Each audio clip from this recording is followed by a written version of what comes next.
መክሰስ የምችለው የእርሶ ባለቤት ናት። የኔ ወንጀል እሱ ነው። እሱ ታስሩኛላችሁ።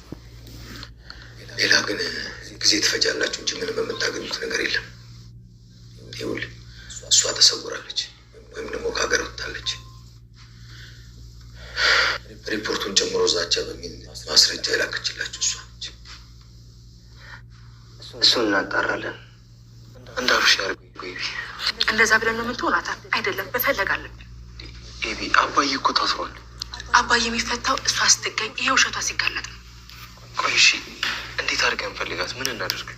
ይኸውልህ ናታን፣ በመጀመሪያ ደግሞ ማግኘት አለብን። ክርስቲያን ከማየ ጋር ማስመመር አለብን። ይሄ በጣም ጥሩ ሀሳብ ነው። ፖሊሶቹም እንደዛ የሚያደርጉ ይመስለኛል። እስቲ እንግዲህ ፈጣሪ ደጋግሞ እየዛቱ ባል ነበር። እሱ በቤተሰብ ሚስጥር ጉዳይ ነው። ደግሞ እኔ ያልገደልኳትም። ቆይ ማን ነው ይህንን ሪፖርት? ምንድነው ጅራታም? ቆይ ራስን ስተነበር እኮ ገዜ የነፍስ ሌባ ነው። ቆይ አንተ አይተው ነበር እንዴ? ኧረ እኔ ምንም አላየሁም። ቆይ ሰው ገብቶ ነበር እንዴ? ምን ሰው ነው ይሄ? ቀንዱን ያወለቀ ሰይጣን ነው። አቶ ደረጀ በህግ ቁጥጥር ስር ዋለ። መድኃኒት ያቀደችውን እቅድ አሳካች። ሰው ገድሏል በመባል ክላሱም ደም በደም በማድረግ በህግ ቁጥጥር ገዳይ ነህ ተብሎ በህግ ቁጥጥር ስር ውሏል። በዚህም የተነሳ ኤቢ የህግ ተማሪ ስለሆንሽ ኤቢ ከጎኔ አሁን ልትሆኝ ይገባል፣ አባትሽ ሰው አልገደለም ስትል አባቴ አንተ አውቃለሁ ሰው አልገድልም እኔ ልሆንህ ብላ አዎ ካሁን በኋላ ከኔ ጎን እንድትሆኝ ፈልጋለሁኝ። አሁን አንቺ ህጉንም ስለምታቂ አቃቢዋ ሲላት ኤቢም የአባቷን ጥያቄ በመቀበል በለቅሶ ታጀበች። አባዬ እኔን ፈልጎ አቃቢ የህግ ተማሪ ስለሆንኩኝ አንቺ ተከራካሪልኝ ብሎ ጠየቀኝ በማለት እዛው አባቷ አልጋ ከጠረጴዛው ላይ ቁጭ ብላ ለቀሰች። አቻ የተባለው ግለሰብ መጥቶ ገዜን አንገቱን ሲጥ አደረገው። እህቴን አስረግዘህ መጥተህ ነው በማለት አንገቱን ሲጣረገው እሱም ሊሞት ሰባተኛ ሰማይ ሊሄድ ሲል ተመለሰ። ሰላም ጤና ይስጥልን ውድና የተከበራችሁ የቻናሌ ቤተሰቦች እንኳን ወደ ቻናል በሰላም መጣችሁ። ዳጣ የተሰኘው ተከታታይ ድራማ ክፍል 146 ተለቀቀ። እንግዲህ ወደ ክፍል 145 ስንመለስ ኮማንደሩ እንግዲህ የህግ መርማሪ አካል ማለት ነው ወደዛ ግቢ መጥቶ ነበር። እሱም እንግዲህ ቀድማ የተናገረችው መድኃኒት ክላሷን ደም በደም በማድረግ ሰው ገድሏል በማስባል ከዚህ ሀገር ማንም እንዳይሸኘኝ አሜሪካ ነገ ለመሄድ ትኬት ቆርጫለሁ ያለችው ሴትዮ እንግዲህ ክላሷን በጧት ሲነሱ ደም በደም አድርገዋለች። እናም ቀድማ ያዘጋጀቻቸውን ሰዎች ይሄንን ቀድማችሁ ለህግ አካል ህይወቴ ስለሚያስፈራኝ የድምጽ ቅጂውም ይሄው እየዛተብኝ ስለነበረ ካልንትን ካላልኩኝ ይሄን እንድሰጡ እኔ ከሀገር ለወጣ ስል ብላ ያንን ድምጽ ቅጂና ክላሳቸው ደም የፈሰሰውን ተናግራለች። እናም እንግዲህ መድኃኒት ወደ አሜሪካ ከመሄዷ በፊት ሳትሄድ ወደ ሌላ ቦታ ሂዳ ጠፍታለች። አቶ ደረጀና ወይዘሮ ማርቲ ኤርፖርት በመሄድ እንደዚህ አይነት ሰው አልተሳፈረችም አልሄደችም በማለት ነበረ መልስ የሰጧቸው። በዚህ የተናደደችው እንግዲህ እህቴ ወደ ምን ገባ እያለች በጣም በንዴት ውስጥ የምትገኘው አቶ ደረጀ ግን ተንኮሏን ስለሚያቅም ምን ትሆናለች በሌላ መንገድ ሂዳ ሊሆን ይችላል እያለ ሚስቱን ሊያረጋጋ ወይዘሮ ማርቲን ሊያረጋጋ እየሞከረ ይገኛል። እናም እንግዲህ በር ላይ ሆኖ ገዜ በር ሲቆረቆር ሂዶ ነበር። ገና ሁሉም የራሱ ጥያቄ ስላለበት ገዜም እንግዲህ አቻ የተባለው ግለሰብ መጥቶ አስደንግጦት አንተን ደግሞ ቆይ ያገኛለሁ በማለት ሚስቴ እህቴን አስረግዘህ እዚህ ከተማ ለከተማ ትንቦላሻለህ፣ እኔ ግን በእህቴ ላይ እንደዚህ ያደረከው ሽማግሌዎቹ ሳያንስህ እንደዛ አድርገህ እራሳቸውን ሁሉ ፈርክሰህ ነው የመጣኸው፣ እንዴት ብንቀይ ነው በማለት እንግዲህ አቻ አንገቱን አንቆት ነበር። እናም ይሄን ሲያይ ገዜ ማለት ነው። ለሱ የመጣ ነው የመሰለው። አንተ ምንድን ነው የሚያድበተብት ወንጀል ሰርተሃል ወይ ቢለውም አረ በፍጹም ምንድን እያለ እኔ ምንም እንግዲህ አላደረኩኝ ይሄ ምን እያለ የራሱን ታሪክ ሲያወራ ምንድን ነው የምትለው የምትንቀጠቀጠው ሲላወቅኝ ሲለው አላወቅኩም ሲል ነበርና በመጨረሻ ሄድ ሰውየውን ጥራ ሲባል እንግዲህ ጊዜም እዛ ሄዶ መቀባጠር ነው በእንቅጥቅጥ። እንግዲህ የሰው ልጅ ዙሮ ዙሮ ከሞት ኑሮ ኑሮ ከምን እያለ ተረቱን ሊያወራ እንትን ይላል። ምንድን ነው የምቀባጥረው ጊዜ እያለች እንግዲህ ወይዘሮ ማርቲም እየጠየቀችው ነው። ማለት ችግርማ ተፈጥሯል ትልቅ ችግር እያለ ነበር። እንዴ ምንድነው 10 የምታወራው? ወደ ገደለው ግባ ቢባል እንግዲህ ልናገር እኮ ነው። ተረጋጉ። እንግዲህ የሆነ ሆኗል። አሁን ላይ ፖሊስ መጥቶ በሩ ላይ ቆሟል። የህግ አካል ሲል ማን ነው የሚፈልገው? ጋሼን ነው የሚፈልገው። ጋሼን ነው ብሎ እንግዲህ አቶ ደረጀም ተነስቶ ወደ እዛው ይሄዳል ማለት ነው። እዛው ሄዶ እንግዲህ ህግ አካል ጋር እንትን ሲል ና ሲባል ምንድነው የምፈልጉት ሲልም አይ እንግዲህ አንተ በህግ ትፈለጋለህ። ምክንያቱም አሁን ላይ የምትፈለግበት ምክንያት ሰው ማን ነው እዛው ሂደህ ትፈለጋለህ እያለው ነበር። እናም በዚህ የተነሳ ደሬም በጣም በመጨነቅ ውስጥ ይገኛል ማለት ነው። እንዴት እኔ እኮ ሰው አልገደልኩም ምን እያለ ነበርና እዛው እንግዲህ ሂደህ የህግ አካልን መልስ ትሰጣለህ ሲለው ነበርና ይህንን በሚለውም ሰዓት እሱም እንግዲህ እሺ ብሎ ወደ ፖሊስ ጣቢያ እጁን ታስሮ ሄዷል ማለት ነው። ማርቲም እከተላለሁ ብትለውም በፍጹም አትከተይም አንቺ አትሄጂም እያላት ነበርና በመጨረሻ እንግዲህ እሱ ህግ ፊት ቀርቦ ይሄንን ክላሳችሁ ደም እንትን ብሏል ሰው ደግሞ የድምጽ ግጁ ይሄ ነው በማለት ነበር። አዎ ይሄንን ዝቼባታለሁ፣ ነገር ግን እኔ አልገደልኩም፣ ምንም ወንጀል የለብኝ። ይሄን ያልኳት ደግሞ ሁሉንም ነገር አቶ ደረጀ መታሰርም ካለብኝ በወንጀሌ በራሴ ወንጀል ነው፣ በሚስቴ ላይ ያደረኩት ኃጢአት ነው፣ ከሌላ የወለድኩት ነው። ይሄንን ስለምታውቅ ነው ደግሞ በዚህ እሰረኝ እያለው ነበር። ይሄንን የራስ ባለቤት ከሳ ስታደርግ ክስ ስታነሳ ነው እንጂ ስለዚህ አይደለም። አሁን ጥያቄው የሚጠየቀው ስለ ዛቱትና ስለገደሉት ሰው እየተባለ ሲል ይሄንን ያቀረበልህን መረጃ ለምን ሰዎችን ይሄ የኛ ስራ ነው እንመረምራለን፣ ለጊዜው ግን እስከሚጣራ እዚሁ ትሆናለህ ሲባል ነበር። እናም ይሄንን ሲባል አቶ ደረጀም እሺ ብሎ ተቀብሏል። ልጆችም እንግዲህ በንዴትና በብስጭት ይገኛሉ። ናታንም ኤቢም ሁሉም ማለት ነው። አባዬ እንደዛ አያደርግም፣ እንዴት ነው እንደዚህ የሚሆነው? እንዴት ነው እያሉ ሁሉም እንግዲህ በንዴት ውስጥ ይገኛሉ ማለት ነው።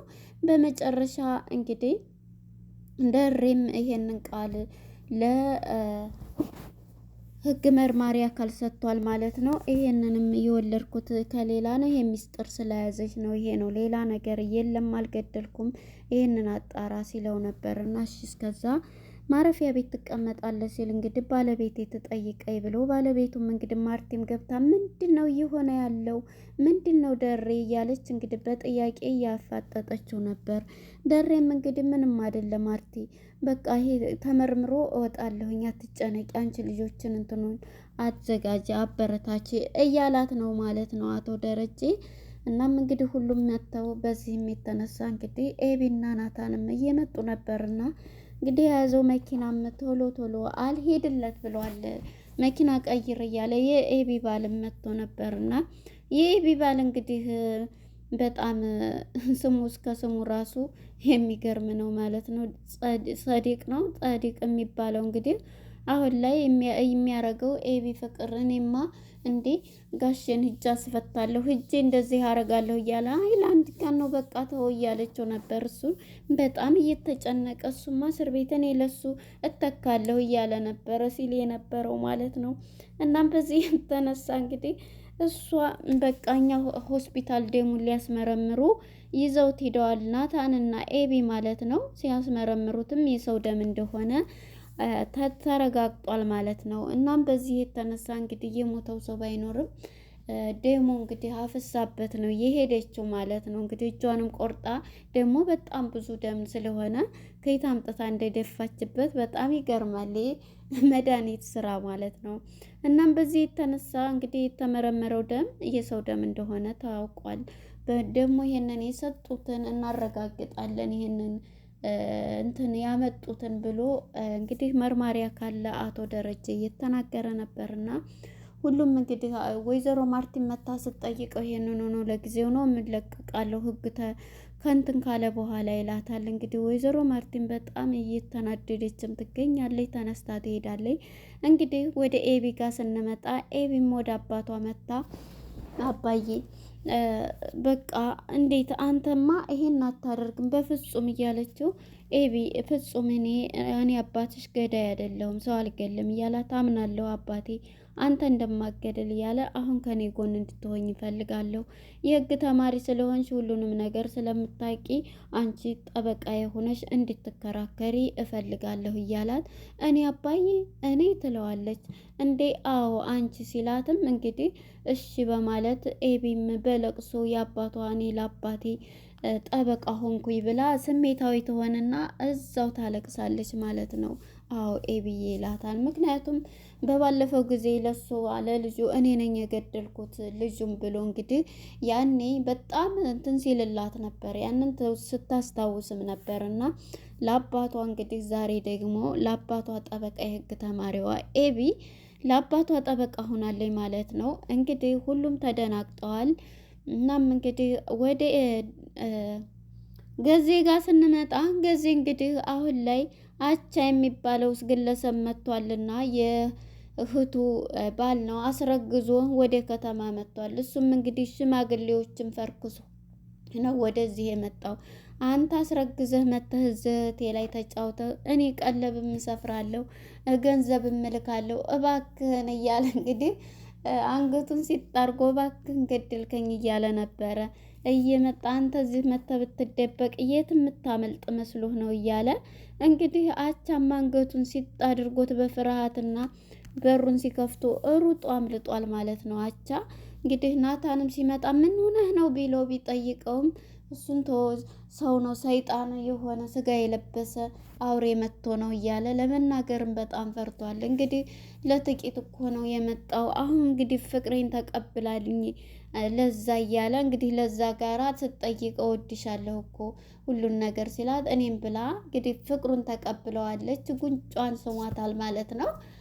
እሱም እንግዲህ ይሄንን ባላት ጊዜ በጣም ተደስታለች። እሱም ተደስቷል። ነገር ግን አቻ ስለመጣ አሁን ላይ ምንድነው የተደበቀ ነገር አለ ሰው ገለህ ነው ወይ የመጣህ እያለችው በባለፈው ፓርት ላይ ስትጠይቀው ነበር። እንግዲህ ለዛ ማለት ነው። እሱም ምንድነው የምትይው እያለ አሁን ላይ እንግዲህ ፍቅሩን ስለተቀበለችው ደስ ብሎት ነበረ። እናም ግን ነገር ግን የተደበቀው ማንነት እዚህ የመጣው ሰው ፈርክሶ ሚስቱን አስረግዞ ነው እንግዲህ ሳያገባት ያችን አስረግዞ መጥቶዝ እንግዲህ የመጣው ማለት ነው። እና አሁን ላይ ደግሞ እንግዲህ ማነች ለዛን አፍቅሯል ማለት ነው። ለዛም ደግሞ ፍቅሩን ተቀብለዋለች ለገዜ ማለት ነው። ነገር ግን ገዜ አሁን ላይ ያለበት ነገር ከባድ ነው። አሁን እንግዲህ ልጄን ታገባለህ እያለው ነው ያስረገዛት ወንድም ማለት ነው። መጥቶ እንግዲህ አቻ አንገቱን ሲለው ነበረ ማለት ነው። በጣም ከባድ ነገር ነው። እንግዲህ ወደ አቶ ደረጀ ጋር ወደ ዳጣ ጋር ስንገባ ዳጣ እንግዲህ በንዴት ቤቱን ሁሉ እየፈተሸች ነው የምትገኘው።